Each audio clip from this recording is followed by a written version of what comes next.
પોતાની પંક્તિને અહીં યાદ કરું છું.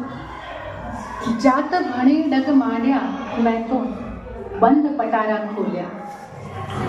જાત ભણી ડગ માંડ્યા મેં તો બંધ પટારા ખોલ્યા. ઉગમણા આથમણા સૂરજ પાને પાને બોલ્યા. જાત ભણી ડગ માંડ્યા મેં તો બંધ પટારા ખોલ્યા.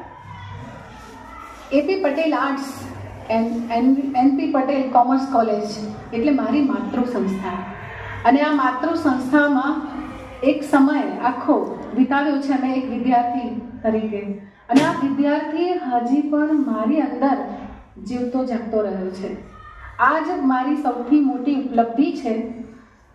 આમ તો કોઈ પણ કવિ પોતાની પ્રશસ્તિ ના કરે, પણ મારી પ્રશસ્તિનું કારણ મારી કોલેજ છે, AP Patel arts and NP Patel commerce college. શા માટે? તમે જેમ આજે બેન્ચીસ ઉપર બેસીને મને સાંભળી રહ્યા છો, તમારી જેમ હું 3 વર્ષ સુધી સતત આવી રીતે વર્ગખંડના વ્યાખ્યાનો સાંભળતી રહી છું. હું અત્યારે યાદ કરું છું એ મારા તમામ ગુરુઓને. તે સમયે ચૌધરી સાહેબ પણ હતા, આચાર્ય શ્રી આજે આદરણીય મુકેશભાઈ પ્રજાપતિ સાહેબ છે. એ સમયે ગુજરાતી વિભાગમાં રમીલાબેન ભટ્ટ, એમને તો હું કેવી રીતે ભૂલી શકું કે જેમને જોઈને એફવાયમાં આવીને એમને જોયા પછી મને વહેલું સપનું આવ્યું કે મારે અધ્યાપક બનવું છે. તો અધ્યાપક બનવાનું સ્વપ્ન જેને જોઈને આપણને આવતું હોય એ હંમેશા આપણા હૃદયમાં સ્થિત થઈ જાય છે, બરાબર? એ આપણા પ્રેરણામૂર્તિ હોય છે. તો રમીલાબેનને હું યાદ કરું છું, પ્રહલાદભાઈ પટેલ સાહેબને યાદ કરું છું, ગીતાબેન ચૌધરી એમને યાદ કરું છું, મેબલબેનને યાદ કરું છું. આ ગુજરાતી વિભાગ તે સમયનો હતો. તો ગુજરાતી સાથે તો મારું ઘડતર થયું, પણ બીજા વિષય સાથે પણ મારો એટલો જ ઘનિષ્ઠ નાતો રહ્યો છે. ખાસ મને એવું કહેવું ગમશે કે અહીં એવું બિલકુલ વાતાવરણ નહોતું કે એક વિષયના વિદ્યાર્થી તમે હોવ એટલે તમારો સંપર્ક એટલા વિષયના અધ્યાપક સાથે જ હોય. તમે અહીં ગુરુનું એક લાંબુ લિસ્ટ આપી શકો છો. એટલે હું અહીંયા મંજુલાબેનને ખૂબ યાદ કરું છું. આપણે એમને જોરદાર તાળીઓથી વધાવીશું. આ કાર્યક્રમ માટે મને સૌથી પહેલો જેમનો ફોન આવ્યો છે એ મારા આદરણીય મંજુલાબેન છે. અત્યારે જે વર્તમાન સમયમાં અધ્યાપિકા તરીકે ધારાબેન અહીંયા ઉપસ્થિત છે, એમની સાથે ફેકલ્ટીમાં જે કામ કરી રહ્યા છે સંજયભાઈ, જે સરસ રીતે અહીંયા આયોજનમાં છે, એમને પણ હું સ્મરણ કરું છું, યાદ કરું છું, વંદન કરું છું. મારા બીજા અહીંના જે ગુરુઓ છે એમને હું યાદ કરું છું. પારુલબેન હોય, મયુષ સર હોય, કે પછી કેટલા બધા જશુ સર છે. બધાને મારી પાસે તો લાંબી યાદી છે અમારા અહીંયાના અધ્યાપક મિત્રોની.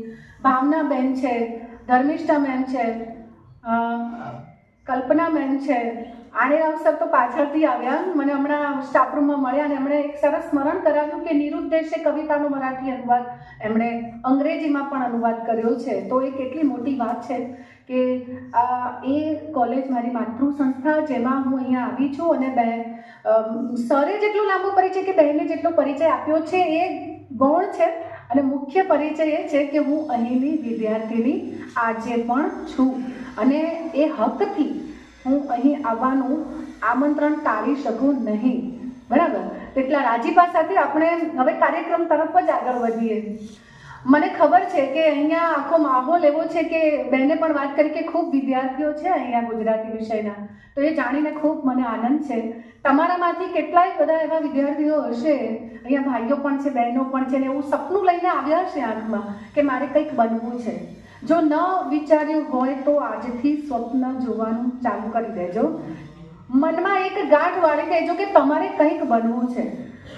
આપણે માણસ છીએ, માણસથી ઉતરતું નથી થવાનું, એટલે કે પશુ નથી થવાનું, બરાબર? પણ માણસ રહી અને માણસથી ઉપર થઈ શકીએ છીએ. દેવ સુધી પહોંચવાની આપણી ક્ષમતાઓ છે, પણ એ આપણે કેટલી સાર્થક કરીએ છીએ એની પર આધારિત છે. પણ આજે તો અત્યારે તો આપણે માણસ છીએ, અને માણસપણું, માનવતા, એના મૂલ્યનો એક ભાગ એ છે કે આપણે આપણા વ્યક્તિત્વનો વિકાસ કરીએ, આપણી સંસ્થાને ઊંચાઈ પર લઈ જઈએ. અને એ નિમિત્તે આજે આ વ્યાખ્યાનમાળામાં અહીં જે રાજેન્દ્ર શાહના જન્મજયંતિ નિમિત્તે આજે આપણે રાજેન્દ્ર શાહની કવિતા વિશે એનો આસ્વાદ પણ માણીશું, પરિચય મેળવીશું. હું બનતો પ્રયત્ન કરીશ કે મારા તરફથી તમને કંઈક મળે. આને હું વ્યાખ્યાન કરતાં વાતો વધારે કહીશ કે આપણે કવિ વિશે વાતો કરી શકીએ છીએ. વ્યાખ્યાન આપવું હોય તો આપણને 24 કલાક પણ ઓછા પડે, એટલા તો એમના કાવ્ય સંગ્રહ છે. બરાબર. તો આટલા રાજીપા સાથે રાજેન્દ્ર શાહની કવિતાઓ વિશેની વાત કરતા પૂર્વે આજે જ એમની જન્મ જયંતિ 28 જાન્યુઆરી 1913 એટલે કે પંડિત યુગનો કાળ તે સમયે ચાલતો હતો. સાહેબ સુરેશભાઈ, પંડિત યુગ, હવે અહીંયા ગુજરાતી વિષયના બધા જ લગભગ વિદ્યાર્થીઓ છે FY SY TY, તો TYના વિદ્યાર્થીઓને અર્વાચીન ગુજરાતી સાહિત્યનો ઇતિહાસ ભણવામાં આવતો હશે. બરાબર છે. FY SYમાં પણ ક્યાંક ને ક્યાંક સાહિત્ય કૃતિઓ આવે છે, મધ્યકાળ હોય કે અર્વાચીન, અને એના ભાગરૂપે પણ તમે જે તે કવિનો પરિચય અહીંયા મેળવો છો. ત્યારે આપણે એમ કહેવું જોઈએ કે ગુજરાતી સાહિત્યના જે યુગ વિભાગો છે એમાં મધ્યકાળ આખો 800 વર્ષનો કાળ, અને ત્યારબાદ દલપતરામથી શરૂઆત થઈને આજ પર્યંતનો અર્વાચીન ગુજરાતી સાહિત્યનો જે ઇતિહાસ છે એ 5 થી 6 ખંડમાં વિભાજિત છે. સુધારક યુગ, પંડિત યુગ, ગાંધી યુગ, અનુગાંધી યુગ, આધુનિક યુગ, અનુઆધુનિક યુગ, અને આજે તો સાંપ્રત સમય તરફ એટલે પોસ્ટ આપણે એમાં આવી ગયા છે. બરાબર. આ અનુસંધાનમાં રાજેન્દ્ર શાહ પંડિત યુગમાં જન્મેલા, પણ જન્મતાની સાથે કોઈ કવિ નથી બની જતો, એટલે એના ઘડતરનો એક ભાગ હોય છે. લગભગ 15 વર્ષ સુધી તો એનામાં એના અંકુરણ ફૂટતા હોય છે કવિતાના. એનો બાલ્યકાળ હોય, એનો ઉછેર હોય, એ જે વતનમાં કપડવંજ જેવું એમનું વતન અને એમાં એમનો જન્મ થયો હોય, તો એની જે પ્રકૃતિ છે એના બીજ એ કવિતા સ્વરૂપે રોપાય છે. અને 1955માં પહેલી કૃતિ ધ્વનિ એ કાવ્ય સંગ્રહ જ્યારે આપે છે ત્યારે આપણને આ કવિનો જે પરિચય થાય છે એ સૌંદર્ય રાગી ધારાના કવિ તરીકે થાય છે. અહીં તમારી સામે હું કેટલાક એમના પુસ્તકોના નામ પણ બોલીશ, કારણ કે વિદ્યાર્થીએ પણ જાણવા જોઈએ કે આ કવિ શા માટે મૂર્ધન્ય કવિ છે, આ કવિ કેમ મેજર પોઈન્ટ છે, મોટો કવિ કેમ છે. એનું એક પ્રદાન છે એની પાછળ. એનું પોતાનું વતન તો છે જ, એના માતા પિતાના જે સંસ્કાર છે એ પણ છે. લલિતાબેન અને કેશવલાલ એમના માતા પિતા, પોતાના માતા પિતાનું તે એકમાત્ર સંતાન. સાથે સાથે પ્રાથમિક શિક્ષણ પણ વતનમાં લીધું અને પછી મુંબઈમાં વિલ્સન કોલેજમાં એમનો અભ્યાસક્રમ ચાલ્યો. ઓછું એમાં ધ્યાન આપી શક્યા, કારણ કે એ જે કક્ષાએ જે ઉંમરમાં હતા ત્યારે ગાંધી યુગની શરૂઆત થઈ ગઈ હતી. પંડિત યુગથી હવે ગાંધી યુગ તરફ આપણે એમના જ જીવનમાં આવ્યા છે. આપણે કેમ ભૂલી શકીએ કે ગાંધી યુગનો આખો જે કાળ છે એ આપણે જો આપવો હોય સમયની દ્રષ્ટિએ તો ગાંધીજીને તો એને આપણે યાદ કરવા જ પડે. બરાબર છે કે 1914માં દક્ષિણ આફ્રિકાથી ગાંધીજી આવ્યા પાછા ભારત, પાછા દક્ષિણ આફ્રિકા. એ આખું ટર્નિંગ પોઈન્ટ છે આપણા ભારત દેશ માટે અને આપણા સાહિત્ય જગત માટે. પંડિત યુગની કવિતાથી છૂટી પડીને ગાંધી યુગની કવિતા આવવાનો એ કાળ હતો, અને ત્યારથી એમ કહેવાય છે કે દેશમાં જે એક ઝુંબેશ ચાલતી હતી રાષ્ટ્ર ભાવનાની, દેશને સ્વરાજ્ય અપાવવા માટેની, એ માટે જેટલા પણ પ્રયત્નો થયા એમાં ગાંધીજી મુખ્ય પરિબળ હતા. પણ એની સાથે સાથે સુંદરમ, ઉમાશંકર જોશી, રાજેન્દ્ર શાહ જેવા કવિઓને આપણે યાદ કરવા પડે. બરાબર. તો એમના જીવન વિશે આપણે વાંચીએ તો ખ્યાલ આવે કે ભણતા એમને ભણવાનું પરીક્ષા છોડીને એમણે રાષ્ટ્રધ્વજ ફરકાવવા માટે ચડી ગયા હતા ટાવર પર, અને છેવટે એ ફરકાવીને જ રહ્યા. એના પછી એમને દંડ પણ મળ્યો, એ ભોગવ્યો. પણ કહેવાનો અર્થ એ છે કે કવિ જ્યારે જે કાળમાં સર્જન કરે છે એ કાળના પરિબળોથી ક્યારેય વંચિત નથી રહી શકતો. અને છતાં પણ હું કહીશ કે તમે એમની કવિતાઓ જોશો તો તમને એમાં ગાંધી યુગમાં એમનું ઘડતર થયું હોવા છતાં પણ એમની કવિતામાં સૌથી વધારે પ્રકૃતિરાગ, સૌંદર્ય ધારા વહેતી તમને સવિશેષ જોવા મળશે. તો એક કવિ મોટો કવિ કેમ હોય છે એ મારે તમને આ જણાવવું હતું. એમ તો આપણે જો એક લીટીએ કહીએ તો ઘણું બધું આવે, પણ એમની નોંધપાત્ર જે કૃતિઓ છે એના તરફ આપણે વાત કરીએ તો પહેલો કાવ્ય સંગ્રહ 1951માં આવ્યો, ધ્વનિ કાવ્ય સંગ્રહ. એના પછી સતત તમે એમનું વર્ષ જુઓ ને, કયા વર્ષમાં કયું પુસ્તક આવ્યું, તો તમને ખ્યાલ આવે કે કવિઓ જન્મતા પણ હોય છે અને કવિઓ બનતા પણ હોય છે, કવિઓ ઉગતા પણ હોય છે. નીવડેલા કવિઓ પણ આપણે ત્યાં છે, અને અભ્યાસ નિપુણતાને કારણે પણ કવિ બનાય છે. અહીં તમે જોઈ શકો છો કે 1951માં ધ્વનિ કાવ્ય સંગ્રહ, પછી આંદોલન 1952માં આવ્યું, શ્રુતિ 1956, હવે હું દરેક વખતે સાલ નહીં બોલું, આ માત્ર તમારી સમજ માટે હું કહું છું કે 2-3 વર્ષના અંતરે કઈ રીતે આ કવિએ સંગ્રહ આપ્યા છે. પણ સંગ્રહના નામ તો અવશ્ય બોલું કે પછી શાંત કોલાહલ, મોરપીંછ, ચિત્રણા, ક્ષણ જે ચિરંતન, વિષાદ ને સાદ, મધ્યમાં ઉદ્ગીતિ, ઈક્ષણા, પત્રલેખા, પ્રસંગ સપ્તક, પંચપર્વ, વિભાવના, ચંદનવીની, અનામિકા, આરણ્યક, આ બધા જ આ છેલ્લો જે સંગ્રહ છે એ તમને હું કહું 1992 આરણ્યક એ આવ્યો અને પછી એમની સંકલિત કવિતા સમગ્ર એ પ્રકાશિત થયો. તો 1951 એટલે કયો કાળ કહેવાય?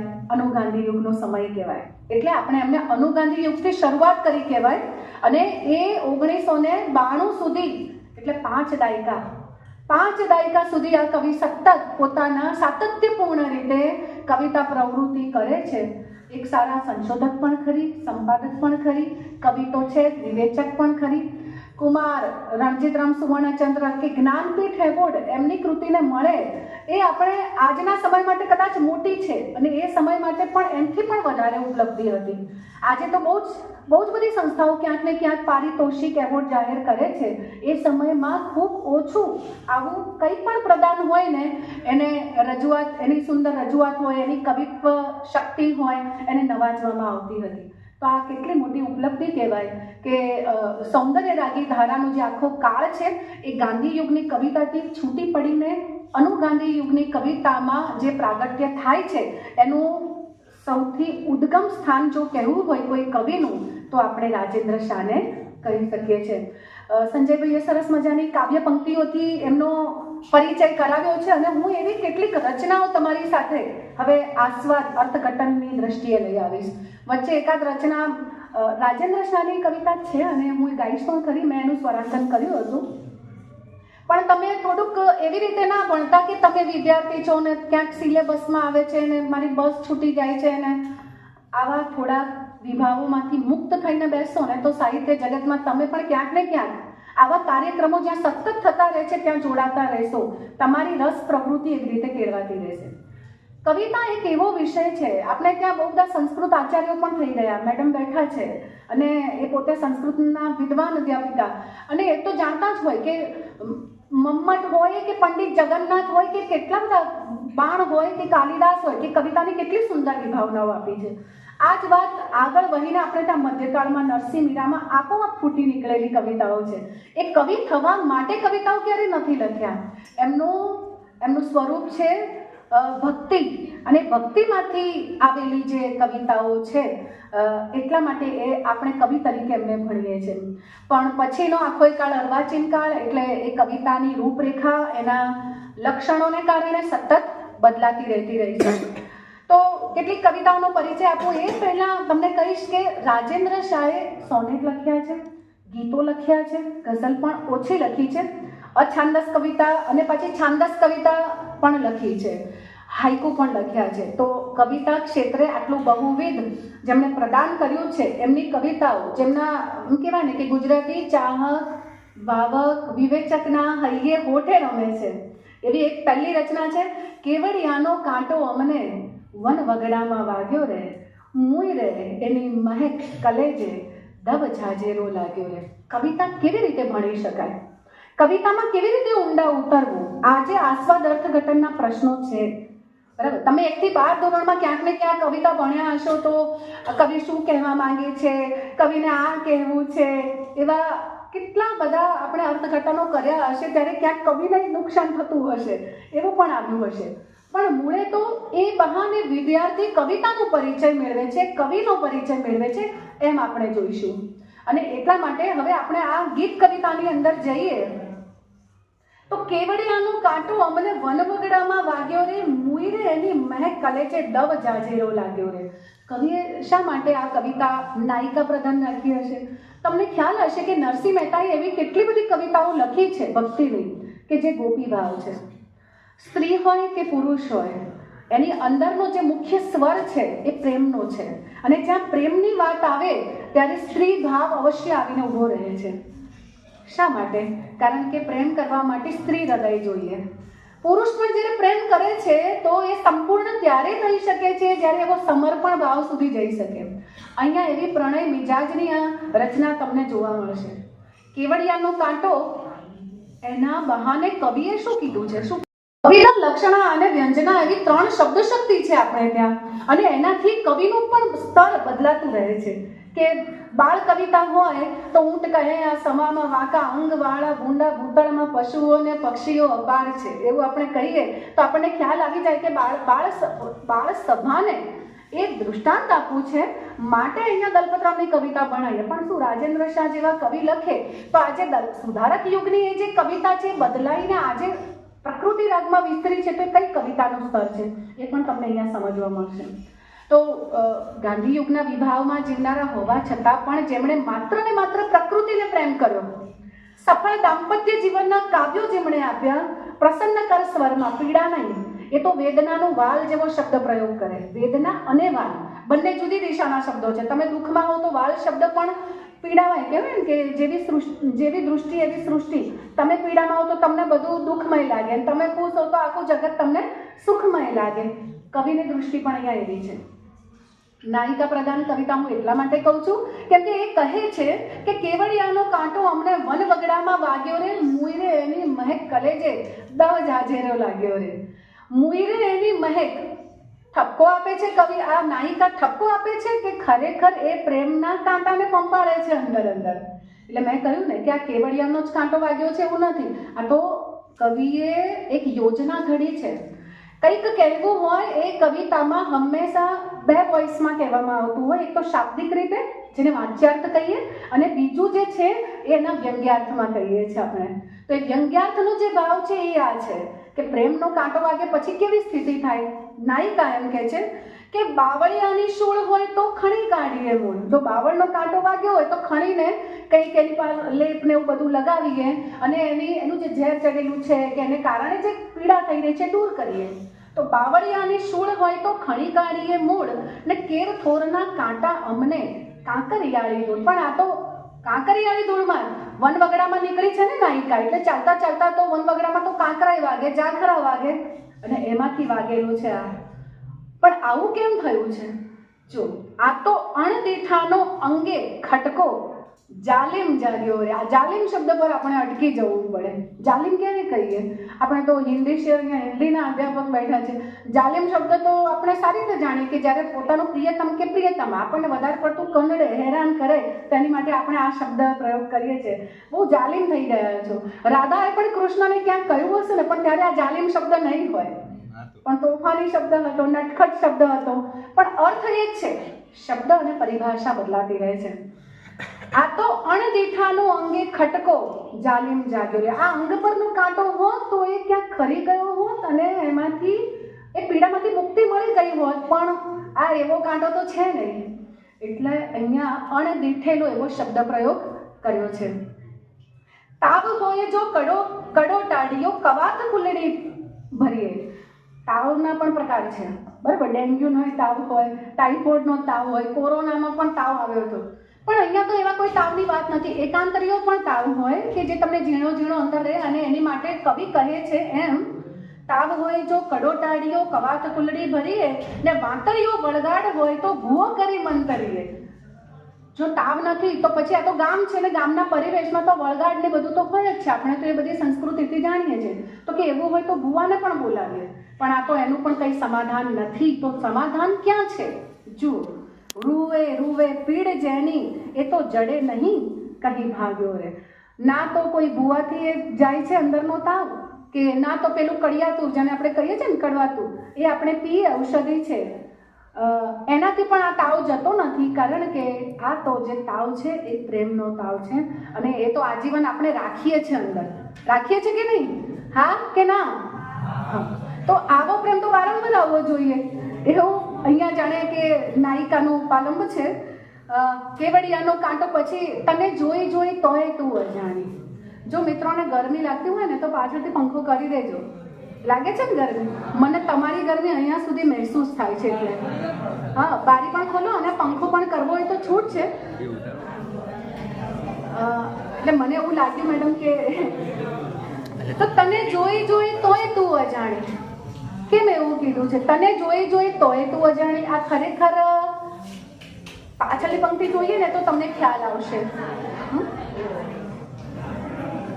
તને જોઈ જોઈ તોય તું અજાણી, જાણે બીજને ઝરૂખડે ઝૂકીતી પૂર્ણિમા, ઝાઝેરો ઘૂમટો તાણી. જાણે બીજને ઝરૂખડે ઝૂકીતી પૂર્ણિમા, ઝાઝેરો ઘૂમટો તાણી, તને જોઈ જોઈ તોય તું અજાણી. આપણે ત્યાં હંમેશા જ્યારે રૂપ વર્ણનનું વાત આવે નાયિકાઓના, તો આપણને પેલી હિન્દી ફિલ્મની પંક્તિ છે ને, ચાંદી જૈસા રંગ હે તેરા સોને જૈસે બાલ, એ પણ ફિલ્મી ગીત તો હંમેશા યાદ આવે, બરાબર છે. એક લડકી કો દેખા તો એસા લગા. આ માહોલથી તમે અવગત છો, પણ જો કવિ હોય તો શું બોલે? આવું બોલે ને. આ તો અનુ ગાંધી યુગના કવિ છે, તો આ ભાષા છે એમની કે જાણે બીજને ઝરૂખડે ઝૂકીતી પૂર્ણિમા, ઝાઝેરો ઘૂમટો તાણી, તને જોઈ જોઈ તોય તું અજાણી. તો રૂપ નિર્મિતિ કેવી રીતે કવિતામાં આવી શકે છે એ તમને અહીંયા જોવા મળશે.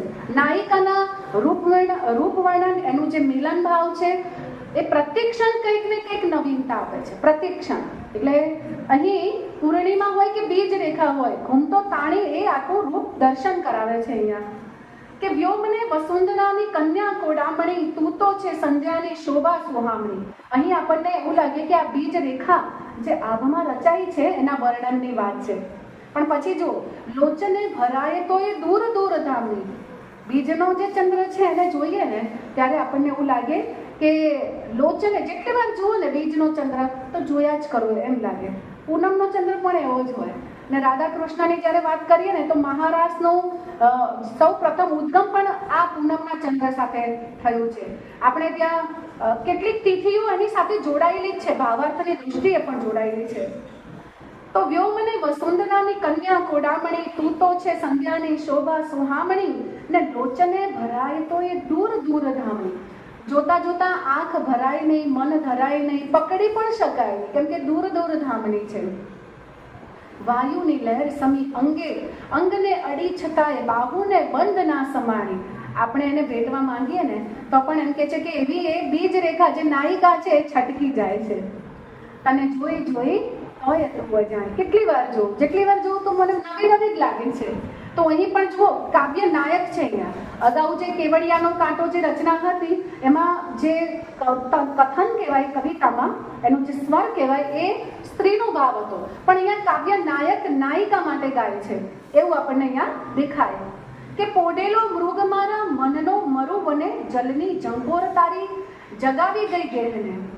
હે પ્રિય, તારું આગમન મારા મનના મૃગને ઝંઝોળી ગયું છે. આપણે જાણીએ છીએ કે મૃગ શેનું પ્રતીક છે? ચંચળતાનું પ્રતીક છે. હા, પણ મૃગની સાથે પાછા ઝાંઝવા શબ્દો પણ પાછળથી આવે છે, ઉમેરાય છે કે પોડેલો મૃગ મારા મનનો મરુ વને, જલની ઝંકોર તારી જગવી ગઈ જે એહને, સીમ સીમ રમતી તું નાવતી જરી કને. જેમ પેલું મૃગલું સીમ સીમ વન ફરે એમ તું પણ મારી સાથે જાણે સંતા કુકડી રમતી હોય એવું લાગે. અહીંયા પેલી બીજ રેખા માટે પણ એવું જ કહેવામાં આવ્યું છે.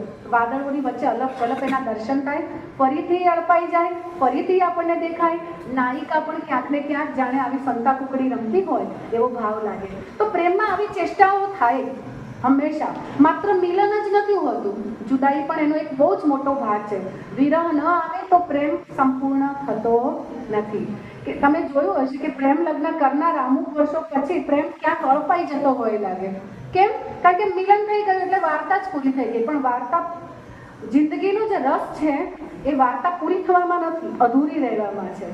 અધૂરી વાર્તા રહેશે તો જ જીવવાની વધારે મજા આવે. ઇન્દ્રિયા વીણવા ગઈ હતી એની પર આવીએ.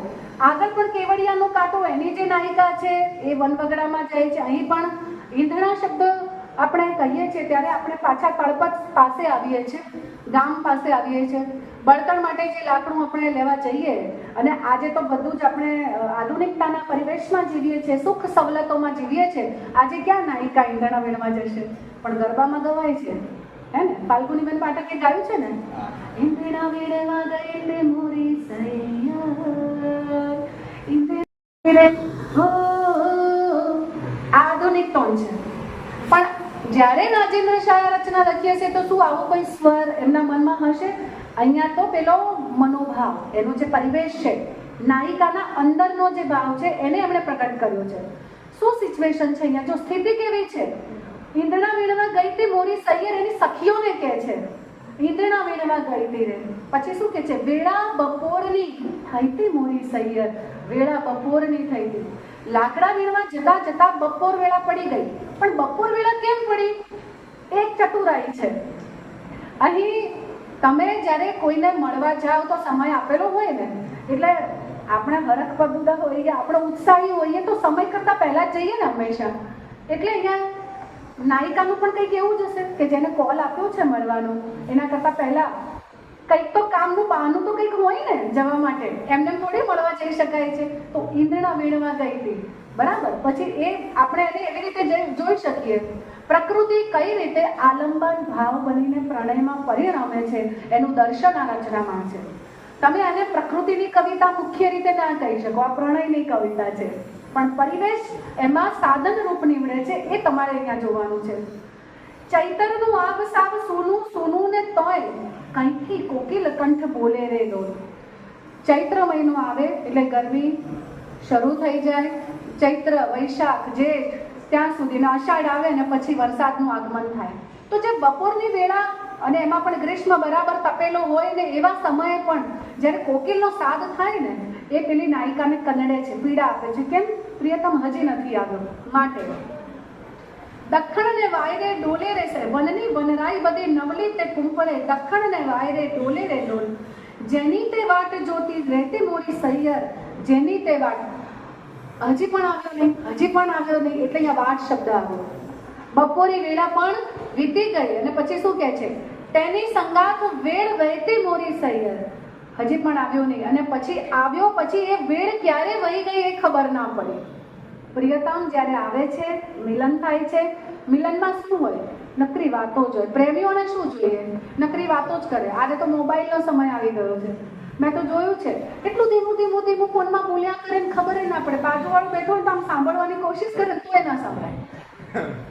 અને આપણે ત્યાં અહીંયા મોગરો કાવ્ય સરસ એ રીતે રચાયો છે. પ્રિય તુજ લટે ધરું ધવલ સ્વચ્છ આ મોગરો, અને હજુ ધીરે ધીરે પ્રિયતમ સખે. એવું પ્રહલાદ પારેખ કદાચ એમણે આ રચના લખી છે કે ઝાડ નીચે બેસીને પેલું યુગલ શું કહે છે કે રાત્રિનો અંધકાર પણ જાણી ન જાય, પેલું વૃક્ષ એની પર બેઠેલું પંખી પણ જાણી ન જાય, એવી રીતે વાતો કરવાની છે. અને હવે તો સીધો મોબાઈલ આવી ગયો તો પેલું જે વાતાવરણ હતું ને આજનું જે વાતાવરણ છે, એ વાતાવરણ એના સાધનમાં ઘણો વિસ્તાર છે, ડિસ્ટન્સ છે, પણ પ્રેમ એનો એ જ છે. પ્રેમ ક્યારેય પણ ના નવીન કહી શકાય ના પ્રાચીન કહી શકાય. કાનો છે ને આપણે કૃષ્ણ કનૈયો પ્રેમ કરવાનું શીખવી ગયો છે, માટી ખાતા શીખવી ગયો છે, મિત્રતા કરતા શીખવી ગયો છે, નેતા કઈ રીતે બનવું એ પણ શીખવી ગયો છે, એક સારો માણસ કઈ રીતે બનવું ને એ પણ શીખવી ગયું છે. ને એ જ આપણે જાણે ક્યાંક ને ક્યાંક આપણા બધામાં ફરી રહ્યું છે. તો કેવું સરસ કહે છે કે તેની સંગાત વેળ વહેતી મોરી સૈયર. એની સંગાતે મારી વેળ ક્યારે વીતી ગઈ ખબર પણ ન પડી. પણ હવે તો ઘરે જવું પડશે ને, તો શું કહે છે, સૂકી મેં વીણીકાઈ ડાળીને ડાખળી, સૂકા અડૈયાને વીણ્યા રે લોલ. પછી ઘરે તો બતાવવું પડશે ને કે શું વીંધણા વીણ્યા તમે. હા, એટલે કહે છે કે સૂકી મેં વીણીકાઈ ડાળીને ડાખળી અને સૂકા અડૈયાને વીણ્યા રે લોલ. છાણા સૂકા એને અડૈયા કહ્યા છે આપણે ગામ ભાષામાં. એ પણ લઈ લીધા અને પછી ઘરે જઈને બતાવવું પડશે કે હું ઈંધણા આ વીણીને આવી છું, મળવા ગઈ છું. એ તો ગુપ્ત વાત છે, એ આપણે જાણીએ છીએ, ભાવકો જાણે છે, કવિ જાણે છે, પણ નાયિકા એ પોતાના ગામને કહેવા માંગતી નથી. વાત્રક વેણમાં નહીતી મોરી સૈયર, વાત્રક વેણમાં નહીતી. વાત્રક એને વાતરક શબ્દ કહ્યો છે, બોલીગત શબ્દ આપ્યો છે. પાછું નહીં ધોઈ તૈયાર થઈ અને પછી પાછું ઘેર. તો આ આટલી વાત્રકમાં નાહવાની પ્રક્રિયા પણ જણાવે છે કે પ્રેમી પંખીડા વચ્ચે જે પ્રેમ વિશે જે કંઈ શક્ય છે બધું થયું હોય અને પોતે જાણે કંઈ જ નથી થયું એમ જાણીને ઘર ભણી હવે જવાની હશે એવો ભાવ સુંદર મજાનો ગીતમાં અહીંયા રાજેન્દ્ર શાહે નિરૂપ્યો છે. એનાથી આગળ આ રચના પર આવીએ છીએ. પીળી છે પાંદડીને કાળવો છે બાજરો, સોય છે રે જાજો સવાર થઈએ સાંજરો. અહીંયા બે ભાવ આપણને જોવા મળશે. મોટો કવિ એને જ કહેવાય જે તમને એક કરતાં વધારે અર્થ ખોલી આપે, એની સમજ આપણને આપે. માત્ર જો એક જ અર્થ આપી શકતા હોય એ કવિતાનું સ્તર એટલું ઊંચા લેવલનું ના કહી શકાય. પણ અહીંયા આપણને એમ પણ લાગશે કે આ તો પ્રકૃતિની કવિતા પણ છે, પણ અહીંયા એક પંક્તિ એવી છે જે તમને બતાવશે કે આમાં પ્રણય પણ છે. જુઓ કેવી રીતે. પીળી છે પાંદડીને, આ રચના હું તમને ગાઈને સંભળાવીશ છેલ્લે. જ્યારે સમાપન કરીશ ત્યારે. અત્યારે ગાઈ લઈશ તો તમારી મજા પછી ઉડી જશે સાંભળવામાંથી. એટલે પીળી છે પાંદડીને કાળવો છે બાજરો. તમે બધાએ ખેતરો જોયા છે, બાજરીના ખેતરની વાત છે. પીળી છે પાંદડી ને કાળવો છે બાજરો. જો તમે એનું બાજરાનું ડુંડું જોયું હશે તો એની આસપાસનો જે પીળો પટ પાંદડીઓ અને એની વચ્ચેની જે બાજરી છે એ એટલી બધી આમ તો ડાર્ક ગ્રીન કહેવાય છે, પણ દૂરથી જુઓ તો તમને કાળો દેખાશે, કાળો બાજરો કહેવાય છે. એટલે હવે રાધા છે ગોરી ગોરી અને કેવા છે કાનજી, કાનજી છે કાળા કાળા. એ નિરૂપણ તમને અહીંયા કીધું નથી, એ છેલ્લે આવશે. પણ અહીંયા એનો સંકેત કવિએ કેવી રીતે આપ્યો છે જુઓ. પીળી છે પાંદડી ને કાળવો છે બાજરો, સોવે છે રે જાજો સવારથી એ સાંજે. સવારથી માંડી અને સાંજ સુધી એ શોભાયમાન છે. એટલે ખેતરનું એક સરસ મજાનું રૂપ અહીંયા દર્શાવ્યું છે. ઝાંકળીએ બેસું ને તોય રે બપોર લાગે, આસો તે માસના હકારા. આસો મહિનો એટલે નવરાત્રીનો પણ કાળ છે, અને એટલે નવરાત્રી પર્વ અને રાસનો પર્વ પણ છે. અને બીજી બાજુ આપણે ઋતુગત ફેરફાર પરિવર્તન જોઈએ તો મોલ જે ખેતરમાં થાય છે એનો પણ એ કાળ છે. આવણા અધિકડાના વિદ્યા વૈશાખના આંબાની ડાળ ઝૂલનારા. કેટલા બધા દિવસો પસાર થઈ ગયા રાહ જોતા જોતા. હું તો અજવાળી રાતનો માણું ઉજાગરો. કેમ અજવાળી રાતનો માણું ઉજાગરો? તો હવે આ શું માત્ર આપણે એમ સમજવાનું કે આ બાજરીની વાત છે? ના, અજવાળી રાતનો માણું ઉજાગરો એટલે આસો માસ છે, મહારાસ થવાનો છે, અને એટલા માટે અજવાળી રાતની રાહ જોવામાં આવી રહી છે. એટલે ઝાંકળીએ પણ બેસે નાયિકા. પછી જો બીજા બંધમાં શું કહે છે? કોસના તે પાણીના ઢાળિયાનું વેણ મને લાગે કાલિંદરી જેવું. કાલિંદીનો અહીંયા સંકેત આવે એટલે ફરીથી તમને ગોકુળ નગરી કે પછી કૃષ્ણની નગરી એનું સાંભળણ થયા વગર ના રહે. આંબલીની છાય તે કદંબની જણાએ મારા મનનું તોફાન કોને કહેવું. આ ગોપીનું ગીત પણ કહી શકીએ અને આ રાધાનું ગીત પણ કહી શકીએ, કેમ કે અહીંયા કેટલાક શબ્દ પ્રયોગો જેને કવિતામાં કી વર્ડ્સ કહેવામાં આવે છે એ કવિ મૂકે છે, જેનાથી તમે કવિતાને પકડી શકો છો, મતલબ કે એના ભાવને સમજી શકો છો. તો કાલિંદી શબ્દ પ્રયોગ આવ્યો, કદંબ શબ્દ પ્રયોગ આવ્યો, ને હવે શું કહે છે જો, મેં તો દીઠો રાધાની સંગ ખેલન તો સાવરો. અહીંયા કવિતા પૂરી થાય છે કે રાધા અને કૃષ્ણના મહારાસનો સંકેત પણ જાણે કે આ પ્રાકૃતિક પરિવેશમાં બાજરીના ખેતરમાં વર્તાય છે. એટલે આખી પ્રકૃતિ જ હવે શું છે તો કે છે રાધા કૃષ્ણની રચના. આપણે તત્વજ્ઞાનમાં એમ ક્યાંક ને ક્યાંક ભણીએ છીએ કે આ પ્રકૃતિ જે છે ને, જીવ સૃષ્ટિ આખી, એ કોનું સ્વપ્ન છે? એ ઈશ્વરે જોયેલું સ્વપ્ન છે જે સાકારિત. આપણે બધા વાસ્તવમાં સ્વપ્નમાં જીવીએ છીએ. આપણી માટે જે જાગૃતિ કાળ છે ને, આપણી માટે બધું જે સત્ય છે ને, એ સત્ય પણ એક સમય મિથ્યા થઈ જવાનું છે. પ્રલય આવશે એટલે આપણે હતા ના હતા થઈ જવાના. તો આખું જે જીવ સૃષ્ટિ છે એ એણે જોયેલું સ્વપ્ન છે. તો પછી કેમ ઈશ્વરને આવું સૂચ્યું હશે? આ સૃષ્ટિ છે તો જ ઈશ્વરનું પણ મહત્વ છે, નહીંતર ઈશ્વરને ઈશ્વર તરીકે કોણ જોશે? કૃષ્ણને કૃષ્ણ તરીકે કોણ જોશે? રાધાના પ્રેમને કેવી રીતે કોઈ જોશે? આ બધું સૃષ્ટિમાં જ શક્ય છે. પ્રેમના પાઠ સૃષ્ટિમાં. અહીંયાથી જો સૃષ્ટિમાંથી આપણે વિદાય લઈ લઈશું ને તો પછી જે લોકમાં હશે ત્યાં તો એની મીમાંસાઓ થશે, કર્મની મીમાંસાઓ થશે. પછી આપણે જુદા ચેપ્ટરમાં જતા રહીએ છીએ. તો આવો ભાવ અહીંયા પ્રકૃતિ અને પ્રણય મિશ્રિત ભાવ આખી કવિતામાં છે. એવી રીતે બીજા ગીતો જોઈએ તો પોયણીએ ઊંચું જોયું, પોયણીએ ઊંચું જોયું રે આકાશમાં, કોણને એ મોતી ને નૈણ ભરી જ્યોતિ, શું જાણ એને નહોતી કે ચાંદલો બંધાણો પાણીના પાશમાં. પ્રણય ત્રિકોણ રચાતો હોય છે હંમેશા. પોયણી, પાણી અને ચાંદલો. તું મને ચાહ, હું તને ચાહું, એ વળી કોઈ બીજાને ચાહે, પણ છેવટે જે ચાહવાની પ્રક્રિયા છે એ સ્થૂળમાંથી નીકળીને સૂક્ષ્મ તરફ વહે છે. એટલે આપણે ત્યાં પ્રેમ, જે વ્યક્તિગત પ્રેમ આપણે બધા કરીએ છીએ ને, એનાથી પણ આગળ સમષ્ટિ પ્રેમની જ્યાં વાત આવે છે એ પ્રકૃતિ આપણને શીખવે છે કે પ્રેમ આવી રીતે કરાય. તો એ આખા ગીતમાં તમને સંભળાય. પછી આપણા બેના એક બન્યા મન, એક બની રહી વાણી, એકબીજાથી દૂર અરે દૂર, સિદ્ધ રહ્યું કોણ તાણી. એ જે રચના છે એ પ્રસન્ન દાંપત્ય જીવનનું ચિત્ર પણ બતાવે છે, અને સાથે સાથે પ્રેમમાં મિલન પછી હંમેશા જુદાઈનો ભાવ આવે છે. કઈક એવી ઘટના જીવનમાં બની જતી હોય છે કે પ્રેમી પંખીડાઓ શરૂઆતમાં મળે અને પછી કોઈક ઘટનાને પરિણામે છૂટા પણ પડી જાય છે. તમે જરા ધ્યાનથી સાંભળશો તો મને પણ મજા આવશે.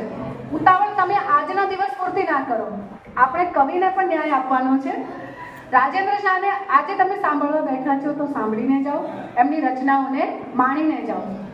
આપણે બધા સમાજ જીવનમાં જીવીએ છીએ ને, આપણે નાની નાની વાતમાં કંઈક દુઃખ આવે ને તો આપણે જોર જોરથી ઢંઢેરું પીટવા માંડીએ. આપણા ઘરમાં કહીએ ને, બાજુવાળાને કહીએ ને, બાજુવાળાને પાછા એમ કહીએ કે ભાઈ કોઈને કહેતા નહીં. એમ કરતા કરતા આપણે પછી એ વાત બધે ફેલાવી દઈએ છીએ. આવી એક કવિતા, ભાઈ રે આપણા દુઃખનું કેટલું જોર, હા ભાઈ રે આપણા દુઃખનું કેટલું જોર, નાની એવી જાતક વાતનો મચાવીએ નહીં શોર. ભાઈ રે આપણા દુઃખનું કેટલું જોર, નાની એવી જાતક વાતનો, આપણે મનુષ્ય છીએ તો નાની નાની વાતોમાં દુઃખ આવે, પીડા આવે, સમસ્યા આવે એટલે શું આપણે એનો ઢંઢેરો પીટતા રહેવાનું? એનું એવું નથી કરવાનું. આડકતરી રીતે ગીતમાં કવિએ બોધ આપ્યો છે, સમાજને ઉપદેશ આપ્યો છે આવો કે ભારનું વાહન કોણ બની રહે, નહીં અલુણનું કામ. અલુણનું કામ એટલે કે નિર્બળ માણસોનું કામ નથી આ જીવન જીવવું. મને પેલી રચના પણ યાદ આવે છે, ગગનવાસી ધરા પર બે ઘડી શ્વાસો ભરી તો જો, હે ઉપર રહેવાવાળા, નિવાસ કરવાવાળા, તું અહીંયા સંસારમાં આવી એટલે જો કેટલી બધી પીડા છે. આ મારા વિદ્યાર્થીઓને બસ પકડવાની પણ પીડા છે. વર્ષાબેનને આજે એ પીડા છે કે મારે બધું કહી દેવું છે મારી કોલેજમાં. હા, વિભાગને પણ પીડા, બધાને પીડાઓ છે. આ તો મેં તમને દૃષ્ટાંત આપ્યું છે અત્યારનું છે, પણ આપણે આપણી આસપાસ જોઈએ. કરિયર બનાવવાની પીડા, પ્રેમ કરતા હોઈએ તો પ્રિયતમ મળશે કે નહીં એની પીડા, બરાબર છે. પરણ્યા તો પછી પત્ની બરાબર રહેશે કે નહીં એની પીડા, કે પછી સમાજ જીવનમાં રહીએ છીએ તો ક્યાંક ને ક્યાંક કંઈક ને ડખા થયા છે તો કેવી રીતે સરસ થશે એની પણ પીડા છે.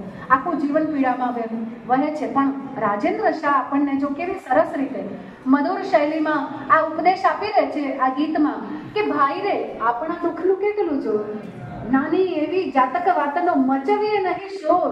શોર મચાવવાનો નહીં. આ બધું જીવન છે, જીવનમાં તો બધું આવે ને જાય, કહેવાનું નથી.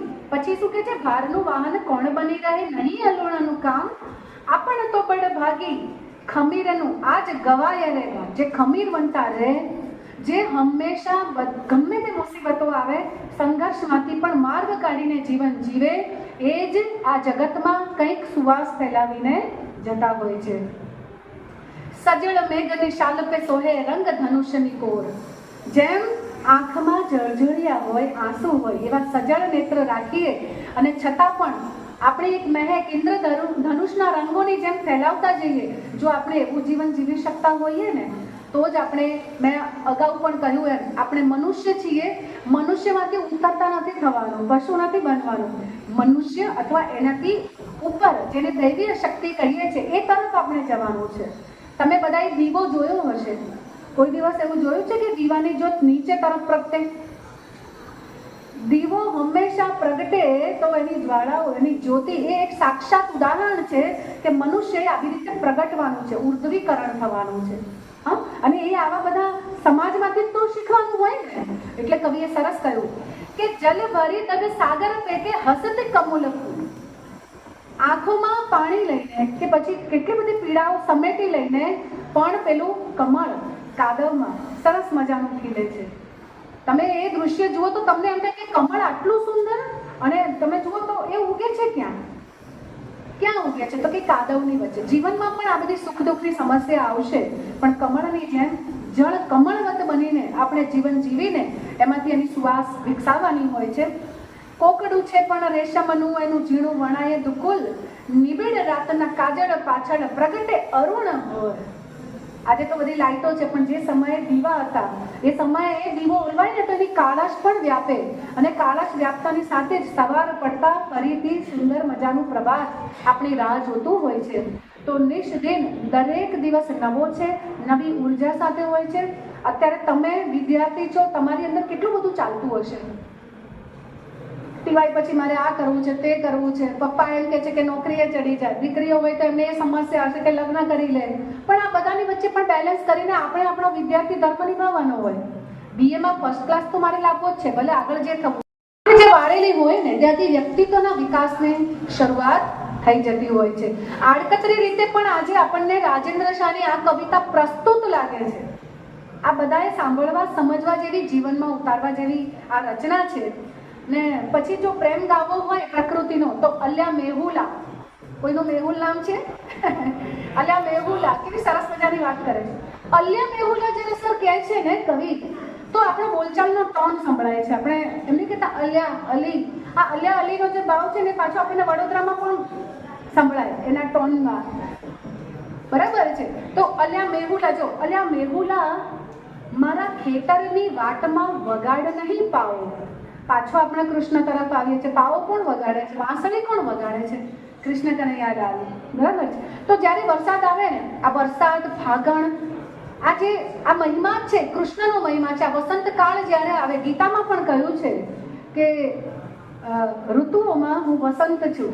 એ કાળ કયો છે? કારણ કે જ્યારે જ્યારે બે કાળ ટ્રાન્સપરન્ટ થાય એકબીજામાં, ત્યારે મિશ્રિત જે કાળ છે, એટલા માટે જ મહારાષ્ટ્રનો મહિમા પણ આસોમાં છે અને વસંતકાળ આવે છે ત્યારે પણ પેલો ભાગ ગાવાનો જો મહિમા છે એ અહીંયા એની સાથે જોડાયેલો છે. કવિ પણ એનાથી બાકાત નથી. કૃષ્ણ રાધાના ભાવને ઝીલતી એવી ઘણી બધી રચના આ કવિએ ઝીલી છે. આનંદની વાત તો સર એ છે કે ગુજરાતી કવિતાની સાથે વ્રજ ભાષાની છાંટવાળી રચના પણ કવિએ અહીંયા મૂકેલી છે. એમાં એક સરસ પંક્તિ છે અલ્યા મેહુલાની કે ખેતરને કોઈ ખૂણે ટંકે ભલે તું એનો વન વન વર્તાણો કે રાતી આ માટીની ભોય ને લહેરાય તારા લીલુડા ઘાઘરાનો ઘેર. આ કળા છે કવિતાની કે કવિ હંમેશા સીધે સીધું કથન કવિતામાં કરતો નથી. કલ્પન, પ્રતીક, પૂરા કલ્પન એ બધું જ લાવે છે. જેમ આપણે પીળી છે પાંદડીમાં સોય છે રે જાજો સવારથી એ સાંજરો, એમાં રાધા કૃષ્ણની વાત કરીને એ આજે ભલે હયાત નથી, પણ એ પૂરા કલ્પન પ્રયોગ કર્યો છે કવિતામાં કવિએ. જે પરંપરિત પાત્રો છે, પૌરાણિક પાત્રો છે, આજની કવિતામાં જો આપણે એને રેફરન્સ તરીકે, સંદર્ભ તરીકે કવિતામાં લાવીએ છીએ, એ બતાવે છે કે કવિતામાં એક પ્રયોગ થયો છે. તો આવો ભાવ અહીંયા પણ જોવા મળે કે લીલુડા ઘાઘરાનો ઘેર એટલે અહીંયા ગામ કન્યા ઘાઘરા, ઘેરદાર ઘાઘરા પહેરે છે, પણ અહીંયા પ્રકૃતિનું વર્ણન છે એટલે લીલુડા ઘાઘરાનો ઘેર એમ કહેવામાં આવ્યું છે. પ્રકૃતિ નો એટલો બધો સુંદર વિસ્તાર થયો છે વરસાદના આગમનને કારણે, મેહુલાના આગમનને કારણે જે સૃષ્ટિ રચાઈ છે એ સૃષ્ટિ લીલુડા ઘાઘરા જેવી ઘેરદાર લાગે છે અને એ ભાવ માટે જ થઈને કવિ આ કલ્પન કર્યું છે. પછી જો વાયરે ઉડી ઉડી જાય પટોળું, એવું એવું રે અડી જાય અમૂંજણે મૂંઝાઈ રહે છે મને ભોળું. વાયરે ઉડી ઉડી જાય રે પટોળું. પટોળાની વાત આવે એટલે આપણે પાટણને યાદ કરવું પડે. પાટણથી પટોળા મોંઘા લાવજો. આ પરણેતરનું કાવ્ય છે. એવું જ એક સરસ કાવ્ય છે સંગમાં રાજી રાજી. અત્યારે તમે બધા સંગમાં રાજી રાજી છો? હા કે ના? કેટલાક હા પણ પાડતા હશે ને, કેટલાક મજબૂરીમાં પણ બેઠા હશે અને કેટલાક કવિતાની નિસ્બતને કારણે પણ બેઠા હશે. હવે એ તો તમારે ડિસાઈડ કરવાનું કે કેટલા સાચા વિદ્યાર્થી છે અને કેટલાક વિદ્યાર્થી છે. સંગમાં રાજી રાજી આપણ એકબીજાના સંગમાં રાજી રાજી. સંજયભાઈએ એ પંક્તિનો અહીંયા ઉલ્લેખ કર્યો છે સરસ રીતે, પણ એને સ્વરાંકન પણ કેટલું સરસ રીતે કર્યું છે. સંગમાં રાજી રાજી આપણ એકબીજાના સંગમાં રાજી રાજી. બોલવા ટાણે હોઠ ખુલે નહીં, બોલવા ટાણે હોઠ ખુલે નહીં, નૈણે તો રહે લાજી સંગમાં રાજી રાજી રાજી. સંગમાં રાજી રાજી આપણ એકબીજાના સંગમાં રાજી રાજી. તો દાંપત્ય ભાવ જ્યારે આવ્યો હશે તો આ સંગમાં રાજી રાજી રચના કદાચ એમાંથી આવી હશે. આને આપણે સમૂહ ગીત પણ કહી શકીએ. એક સાથે ઉમાશંકર જોશીએ સર્જક પ્રતિભા નામનું જે પુસ્તક છે ને, એમાં કહ્યું છે કે વર્ગ એ જ સ્વર્ગ.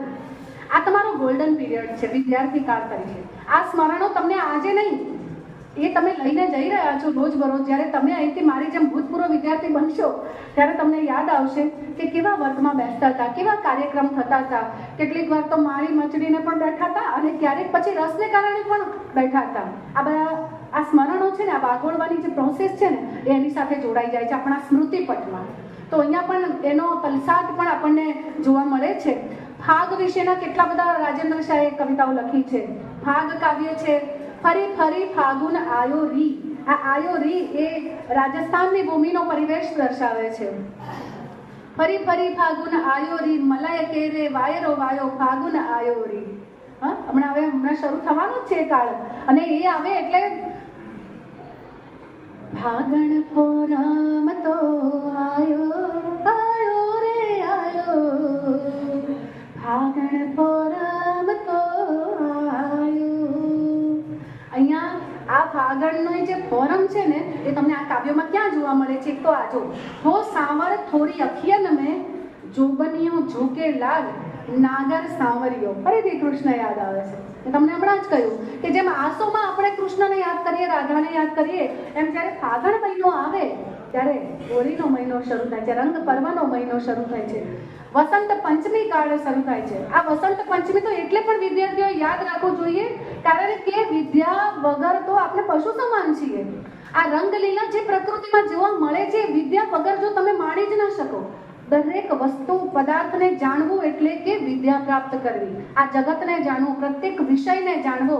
લીલો રંગ લીલો કેમ છે, લાલ રંગ લાલ રંગ કેમ છે, દરેક રંગની જે ગુણગ્રાહ્યતા છે શું છે એ આપણને બતાવે છે. કહેવાય છે કે બ્રહ્માજીએ જ્યારે સૃષ્ટિનું સર્જન કર્યું હતું અને જ્યારે સરસ્વતી માતા વગર કર્યું હતું ત્યારે બધું શ્વેત શ્વેત થઈ ગયું હતું. પણ પછી એમ કહેવાય છે કે આ જે વીણા વાદિની છે ને એણે શ્વેત રંગ લઈ અને એમનું જ્યારે આહ્વાન કરવામાં આવ્યું ત્યારે પછી બધી આખી સૃષ્ટિ છે ને એ રંગ પર્વ બની ગઈ, આ વસંત પંચમી કાળ. અને એટલે જ શ્રી કૃષ્ણએ ગીતાજીમાં કહ્યું છે કે ઋતુઓમાં હું વસંત છું. આ કદી ના બોલવું જોઈએ આપણી ભારતીય સંસ્કૃતિએ. તો હો સાવર થોરી અખિયન મેં જોબનિયો ઝૂકે લાલ, નાગર સાવરિયો, મોરી ભીંજે ચોરી ચુંદરિયા તું એસો રંગ ન ડાલ, નાગર સાંભળ્યો. તમારામાંથી કેટલાય લોકોને રંગ પર્વ ગમતો જ હશે. હોળી આવે એટલે રાજસ્થાનમાંથી જ આવ્યું છે, વ્રજ રાજસ્થાનની ભૂમિમાંથી લઠ્ઠ હોલીને, ફૂલદોલ હોલીને કેટલા બધા એના પ્રકાર આપણને મળ્યા છે. અને પછી તો કાદવ કિચડમાં પણ આપણે તો હોળી એક સમયે રમતા હતા અને આજે રમાય છે ગલીઓમાં. આજે સોસાયટીઓનો માહોલ છે છતાં પણ આપણે આપણા પરિવેશને ભૂલ્યા નથી. બરાબર ને? જેટલો ઉત્સાહ આપણને પતંગ ચડાવવામાં હોય છે ને એટલો જ ઉત્સાહ આપણને આ રંગ પર્વમાં પણ હોય છે. તો એનું પણ અહીંયા આપણે સ્મરણ કરીએ છીએ. આયોજી વૈશાખ લાલ, અને પછી મહિના ઉપર પણ કવિતાઓ લખાય છે. વૈશાખ, પોષ, એની ઉપર પણ પોષનો તડકો મને તડકો ગમે રે ઘણો પોષનો, ઉત્તરના વાયરાની લહેરીની સંગ સંગ સ્પર્શ એનો લાગે સંતોષનો, મને તડકો ગમે રે ઘણો પોષનો. અત્યારે તો હવે જ્યારે બરાબર ગરમીની ઋતુ આવશે ને તો પોષનો તડકો એટલો રળિયામણો નહીં લાગે, વાગશે આપણને, ડઝાડશે. પણ કવિનું કામ જ એ છે, જ્યાં ન પહોંચે રવિ ત્યાં પહોંચે કવિ, અને એનાથી પણ આગળ પછી અનુભવીએ પહોંચે. પણ આપણે તો અત્યારે કવિની સૃષ્ટિને જ જોઈશું કે એ બધે પહોંચી જાય છે. પછી જો એવી એક સરસ રચના છે, બોલે ન કઈ. મેં હમણાં જે ભાઈને આપણા દુઃખનું કેટલું જો, નાની એવી જાતક વાતનો મચાવી અને કિશોર, એના જેવી જ એક રચના. બોલીએ ન કઈ આપણું હૃદય ખોલીએ ન કઈ, વેણને રહેવું ચૂપ, નૈણ ભરીને જોઈ લે વીરા, વહેણના પાણી ઝીલનારું તે સાગર છેવા કૂપ. આપણે હંમેશા એક ભૂલ કરતા હોઈએ છીએ. આપણા મનનો ઉભરો હોય ને, આપણી પીડા હોય કે વ્યક્ત કરવામાં થોડી ઉતાવળ કરીએ છીએ.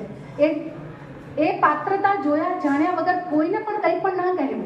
એનો સીધું જ આડકતરી રીતે પણ આપણને એક સૂચન આપી દીધું છે કવિએ કે પહેલા જોઈ તો લો કે સાગર છે કે કૂપ, એટલે કે કૂવો છે. કૂવાનું કામ છે અંદર ધરવી રાખવાનું, અને સાગર તો છલકાઈ પણ જાય.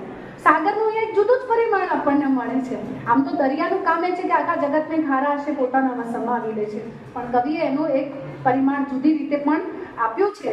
તો સમાજને પ્રેરક બને એવી કવિતાઓ પણ એમણે લખી છે, અને આને તો આપણે કેવી રીતે ભૂલી શકીએ. નિરુદ્દેશે સંસારે મુજ મુક્ત ભ્રમણ પાશું મલિન વેશે. આ મલિન વેશે શું છે? આ મુક્ત ભ્રમણ એટલે શું છે? શિશુ થઈને જ્યારે આપણે ધરતી પર અવતર્યા હોઈશું ત્યારે ધૂળ માટીમાં રમીને જ નીકળ્યા છે, પણ પછી આ કયા વયમાં લખે છે કવિ? એ તો જુઓ, આ પાછલી વયનું કાવ્ય છે અને લખે છે નિરુદ્દેશે. હું આ જગતમાં કેવી રીતે આવ્યો છું? કોઈ ઉદ્દેશ વિહીન આવ્યો છું. એટલે નિરુદ્દેશે સંસારે મુજ મુક્ત ભ્રમણ પાશું મલિન વેશે. નિરુદ્દેશે આવ્યો છું એવો જ આ માટીમાં મળીને ચાલ્યો જઈશ. પણ કેવો? તો કે છે કે બાળકની આંખમાં જે સ્વપ્ન હોય ને એવી મુગ્ધતા ભરીને.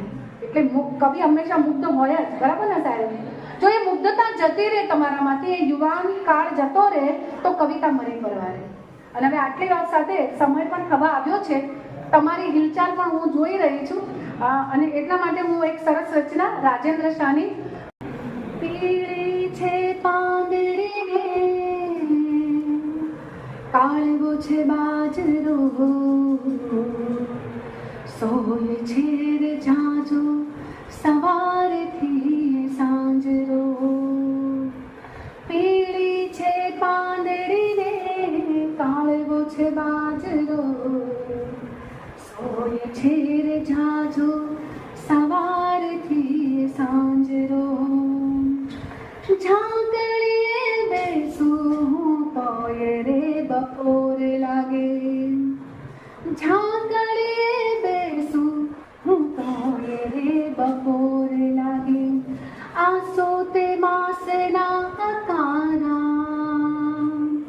આવડા ધીકડા નવી ત્યાં વૈશાખના આંબાને ડાળ ઝૂલનારા હું તો અજવાળી રાતનો માણું ઉજાગરો સોય છે રે જાજો સવારથી સાંજરો પીળી છે પાંદડીને કાળવો છે બાજરો સોય છે રે જાજો સવારથી સાંજરો કોસના તે પાણીના ઢાળિયાનું વેણ મને કોસના તે પાણીના ઢાળિયાનું વેણ મને લાગે કાલિંદરે જેવું આંબલીની છાયતે કદંબની જણાય મારા મનનું તોફાન કોને કહેવું